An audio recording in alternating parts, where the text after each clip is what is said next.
jaarsa kiyyaan qabe osoo inni bilbilaan haasa'u dhalaa biraatii wajji aaree gubadhee akkamitti akkana na goota akkamiin irratti akkana goota jee dhukkeetti haasee osoon aara saniin buufatin haadhati bira dhaqe haadhati yaan jeen akkana isaa godhu jiru agareen jeen ummaan tiyyees dubbii guddistee ogguma san abbaa kiyyaa fi obboleeyyan kiyya walitti qabdee akkanattiin jira gurbaan gandaa jettee obboleessi kiyya aaree jee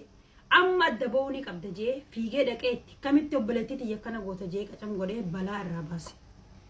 akkasitti deebi'anii guutuun isaaniidha bultii tana keessaa ba'uu qabdaan irra murteessanii anillee murteessee waanin aara qabuuf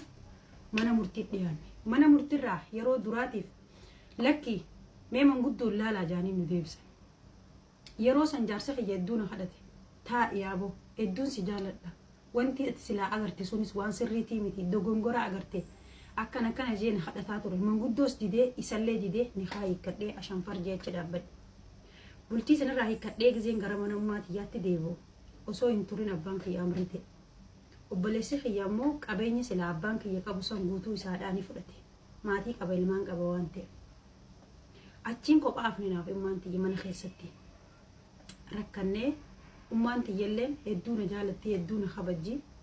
garuu immoo ergan bultii sanii hiikkadhee mana sanii deebi'een booda amalli isiin jijjiirame hedduu jireenyi natti ulfaate qophummaan na dhagaame namni tokko ka dhufee akkamit jirta ni beelooyte ni rakkattee jee na gaafatu tokko ni dhabame abbaan mana kiyyaa fuudhee bultii horatee ilmoo takka qaba ani ammoo firaasha qabbanaa warra kophaa kiyya rakkachaa jira jettee obboleettiin teenyitu mee komentii jalatti waan isii jajjabeessu barreessaa warri immoo qissa akkanaa qabdan gama keessaatiin natti ergaa isiniifin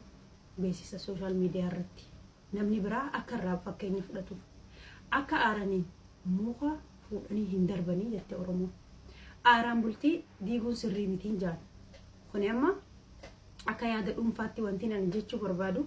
tokkoffaa irratti jaarsi keessa waan xixiqqoo akkanaati jecha addaan ba'uun duratti haga ijiteessa hin arginitti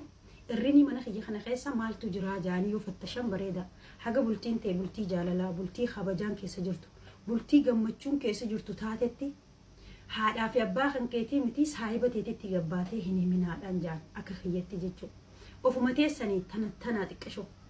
yoo irrinni isin bira jiraates if bira deebi'a nyaata bareechaa hojjedhaa fi jaarsi nyaata fadha baay'inaan dhiirri garaa kana fadhanii dhiifama warri dhiiraa lammaffaa irratti immoo uffata isaaniitii fi bakka isaan bulan sirriitti asadda'u cidaati jaalatan akka fedhellee yoo ta'e sadaffaa irratti ammoo uffata gaafa dura mana keessanii baatu kaattee baate bareedaa san galgala san uffata uffattee bulte galgala san uffata uffattee bulte umrii tante hanga jaarsa keetii jirtu uffata san hin qayyarin uffata bareedaa san uffata lallaafaa san hin qayyarin inna dhiifama asumaanoo obboleettii tiyyaa ani ra'iin tiyya kanaa atilleen gorsa isaaniif taa'ettee waan yaaddeef warri wanti kiyya kana dhageessan hundi keessanuu komentii jala barreessaa warri qissaa akkanaa qabdan ammoo gama keessaatiin naa ergaa akka namni biraa fakkeenya irraa fudhatuu fi wantoota garagalaadha akka uummanni irraa of eegu social media irratti beeksisnaa fi komentii jala barreessuun dagatinaa bye bye